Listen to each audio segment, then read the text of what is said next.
Hello, this is Wmpyr, here to talk about Escrima sticks, Kali sticks, just the sticks needed for Escrima, Kali, and Arnis.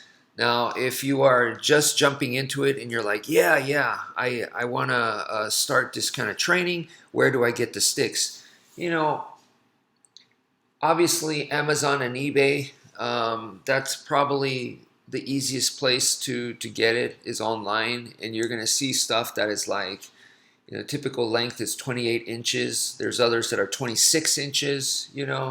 So in that case, I would recommend if you're a bigger Viking kind of guy, like over 200 pounds, and or you're very strong, stronger than normal, then go with a 28 inch. And if you're more closer to a normal person or you're a smaller person, go with the smaller 26-inch version, okay?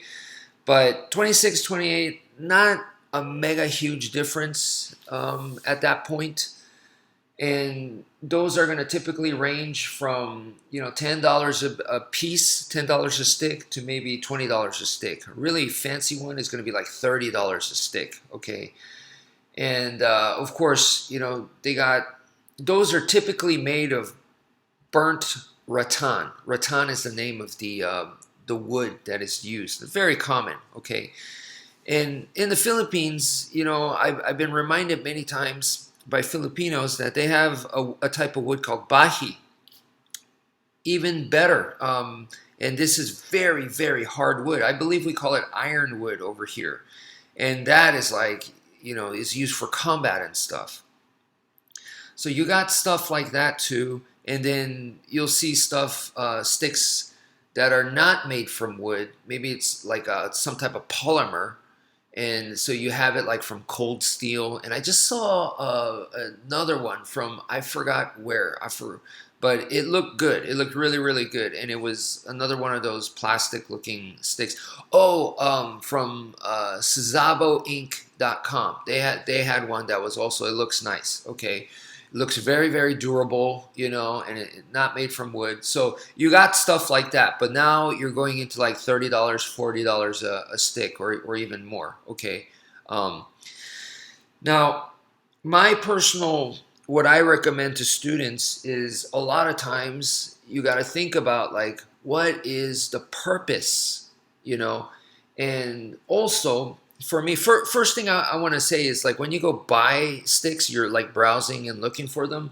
Okay, the idea that I want you guys to understand is that this is not a make it or break it. Like, if you buy the wrong sticks, you are screwed kind of thing. No, it's not like that. Especially, hopefully, you're not spending a fortune. This would be cheaper than buying like it should be cheaper than buying like a really nice knife. A knife could be like, we're talking about, once again, a decent one could be like 30 and above, and 30 is probably the base, the starting price, the cheapest price for a knife. That's going to be, this is a pretty okay for a main brand kind of thing, CRKT, or something like that. So it's going to start going from 30 and up, and of course, knives can be like 300 or more, of course. But yeah, so I want you guys to understand that you want to work with a bunch of different sticks. This is what I recommend.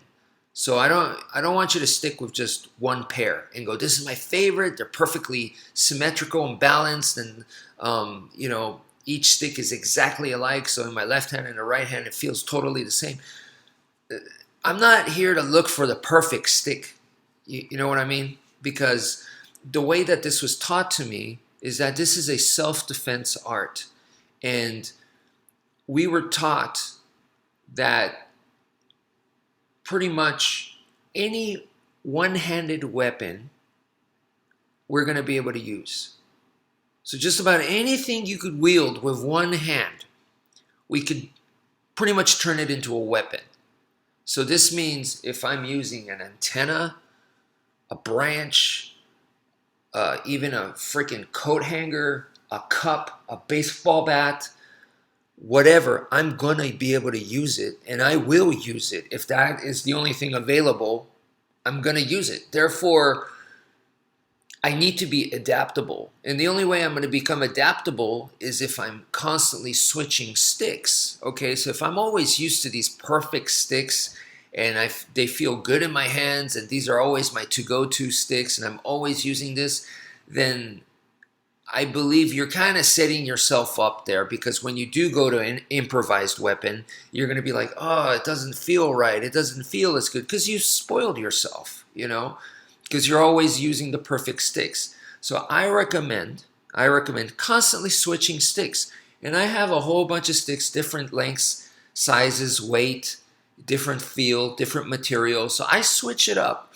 In my videos, you usually see one or two sticks, and I stick with those because for the video, it tends to make more sense, video making wise, you know? And then that's another thing. You're going to start to get into the sticks become more specific. So you have heavier sticks that'll be good for like muscle training, you know, building grip strength. You know, maybe you have a longer stick that's going to help when you're doing like the arcos, you know, the circular type movements and stuff like that, okay? And then, but I think a lot of people do indoor training and indoor solo training by yourself, you know? If you're going to a class and you're constantly making contact with other people's sticks, then at that point, you're going to need something a little bit more durable, right? And then if you are making hard contact, like against a tire and stuff, then you're definitely going to want a much, much more durable stick in that case, right? And then if you're going to spar with people, you want like foam on it and stuff. So now you're going to want a softer stick. So it all changes. And this is exactly the same logic with training knives as well. People ask me what training knife. And, you know, it's like the hard rubber, is that good? It depends on what your goal is. Because if you're going to be going, you know, pretty much close to full contact, then a hard rubber knife is really, really going to hurt if you stab each other at it. So in that case, a soft rubber knife, which a lot of people say don't use soft rubber knife, but it depends. It has its place, okay? If you use a hard rubber knife, you're going to lose your students, you know? So soft rubber knife has its place. Or if you start doing stuff more towards the face and stuff, you're going to want to go with a softer material. And then there's other times where you're working on disarms and stuff, lock flow type stuff. So in that case, you know, joint locks and stuff, then you're going to maybe want one that's made of wood, you know, so it all changes. But the main thing, like I said, with the sticks is because you're probably training solo, especially because, you know, with the pandemic and everything, and you're probably not making contact because you're indoors, probably doing it at home. So in that case, for me, what I found best is PVC pipe, and that's what you see in my videos. And lengthwise, I recommend shorter. Okay, so if we said like 26 inches is like average Escrima stick, okay? So if you get one that's 20 inches, yeah, that's good. The shorter side for sure. You know, go for like 20 inches, 23 inches, you know, something like that, okay? And with that, it's shorter. Why is that good? Because if you're in your room doing this, you don't want to hit your ceiling fan. You don't want to hit the wall. You don't want to hit the window or the TV. So the shorter is what I recommend. PVC pipe. It's hollow. It's plastic. Because it's not dense, it's not heavy. And because it's not heavy, then if you actually do accidentally hit the wall or something like that, you're not going to do as much damage. You have a dense Escrima stick and you hit the TV by accident, you're going to have to get a new TV. So that's why I recommend a light PVC pipe. And then check this out, the price point for that, okay? I got mine at Home Depot, and each one I want to say was like $2. Okay, so you're talking about like, you know, with tax and everything, like $5 for 2 sticks, okay? You really can't beat that. And when I went there, it was pre-cut. I don't know if it was 20 inches or what, but it was pre-cut. I didn't even have to cut it. Now, there's other ones where I did have to cut, okay? Like the gray ones, I cut. I measured and I cut. I don't remember how long they are lengthwise, but, you know, so I recommend that, honestly. Go to Home Depot, get the PVC pipe. How thick should it be, the diameter? They say about a quarter, A quarter is a good size, okay, but you could go smaller. You know, the one good thing about going with a smaller, lighter stick is that it's easier to develop technique with something like that, okay? Now, is it realistic? Because like in combat, you're gonna want something heavier, or if you start going to like a machete or something, the machete's gonna feel a lot heavier. So this is why I'm telling you guys, you wanna have multiple sticks. So for skill type training, you could go with a lighter one, right? And then, you know, once again, if you wanna develop you know, more realistic skill, then definitely go with a heavier, longer stick, okay? So you change it up like that. And yeah, that is my recommendation. I hope this helps. And yeah, even for those of you people that are interested in your main goal is the knife, and that's where you want to go to, is the knife, right? You should understand that, especially from the Filipino way, we start with the sticks. The stick is a fantastic generic weapon, and when you go to other one-handed weapons, the stick is a great place to create the base skill, the core skill, and then you can transfer that skill to other one-handed weapons, right? The stick, the length of the stick, it exaggerates the movements compared to something like a knife.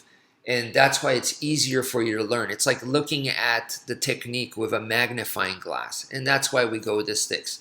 So anyway, that's it for now. Thank you for viewing and take care, folks.